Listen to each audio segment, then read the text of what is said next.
This is Make It Plain. Make It Plain. MIP With Masamela Matfumo. Mark Thompson. Make It Plain. Get woke.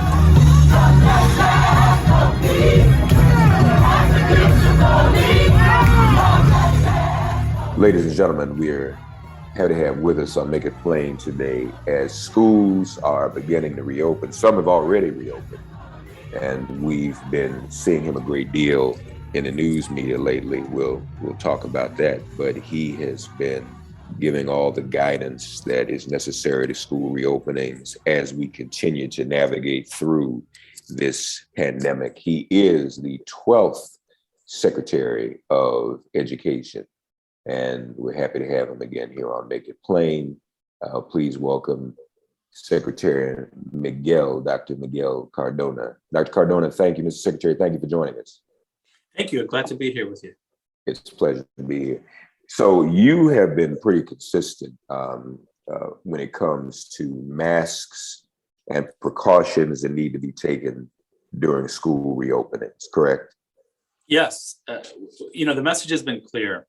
I had the opportunity last year to experience school reopening and lead those efforts without vaccinations available, without the frequency of testing that's available, and with very little science guiding the process. The pandemic was new. So I'm confident that if we follow those mitigation strategies that we know work, and we vaccinate our community 12 and up as soon as possible, and we go in there listening to the health experts, I think our children can go into school and learn in person where we know they learn best. Well, and as I mentioned, you've been in the media a lot lately around this, but the attention has somewhat been as a result of a couple of governors who are outspokenly resisting your suggestions. Confidence doesn't mean competence. And when it comes to, making sure our children are safe, I'm 100% of the time is going to lean on the health experts and those who know how the epidemiology of the pandemic. Those are the folks that I've been leaning on as Commissioner of Education in Connecticut when reopening schools. Their guidance is what I lean on as a father when I'm making decisions around whether or not my children will be in person, which they were last year. And those are the folks that I'm going to be leaning on when we're talking about a national strategy for reopening schools amidst this Delta variant. And of course, we're talking about primarily the governors in Florida and Texas. But overall, in terms of other states, other jurisdictions, are you finding that a majority of school systems do support young people wearing masks and going back to school? Of course, they do. The overwhelming majority of education leaders are not having their hands tied behind their back. The overwhelming majority of school leaders are working in close collaboration with the health experts in their local community and in their state to make sure that the decisions that they're making about school reopening are first grounded in safety. The back to school, return to school roadmap that we put out there has three major principles, right? Reopening safely, ensuring that the students have a strong social and emotional support system when they get back to school. And then thirdly, the academic recovery that we know is critically important. But superintendents across the country are focusing on first a safe reopening. And with the American Rescue Plan funds that were made available to them, I've seen amazing strategies for students to be able to come in with confidence and families to feel confident that their schools are doing everything possible to keep their children safe, while also monitoring this Delta variant that, unfortunately, in places, especially where they're not using mitigation strategies in the community, we're seeing massive spread. Talk to us, if you would, about what are some of the suggestions the department is making, or what are some of the best practices when it comes, because that is important, the social and emotional well-being of students.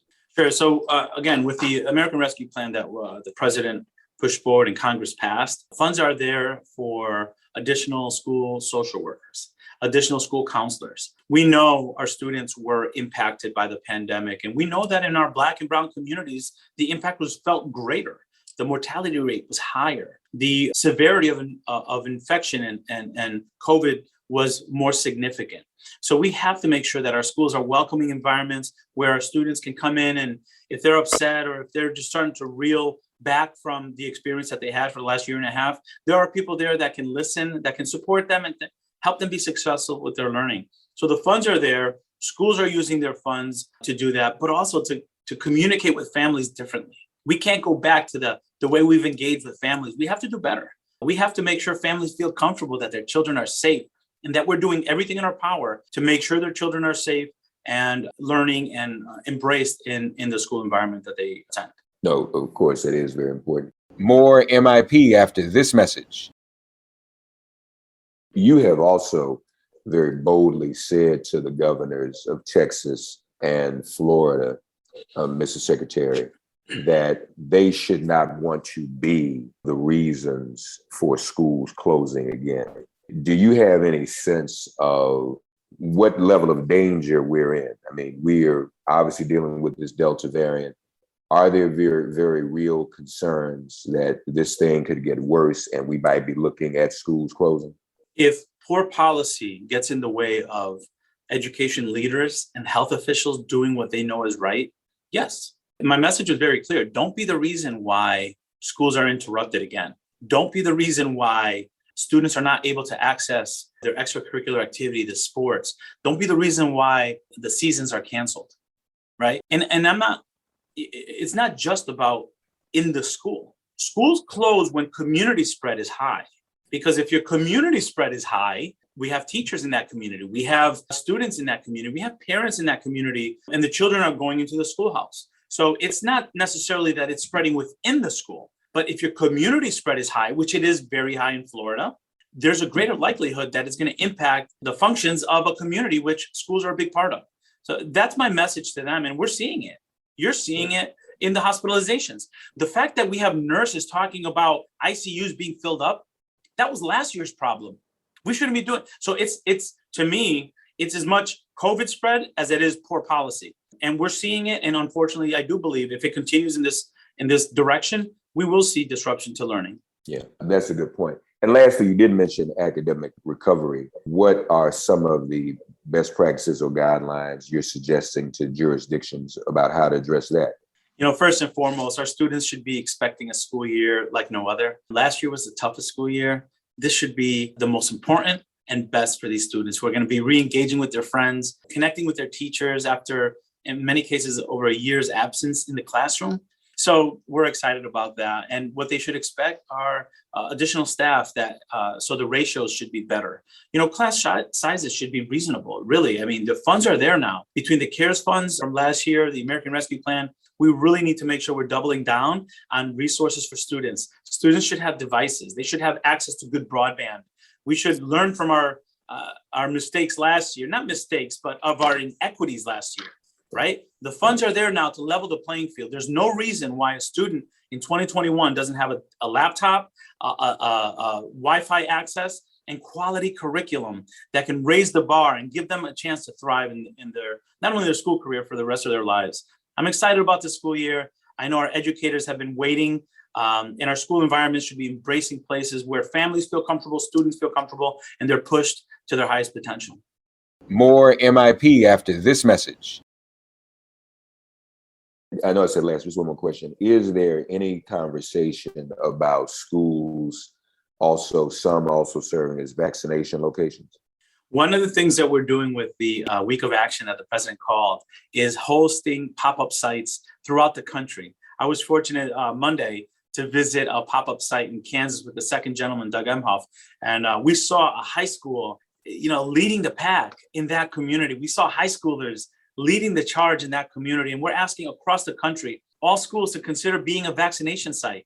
Parents trust their school principal. They trust their school teachers. So let's get our vaccination sites set up in our gymnasiums. Let's get our school nurses involved, our community elders involved in the process. And together we're going to get through this. Ladies and gentlemen, the 12th Secretary of Education, Dr. Miguel Cardona.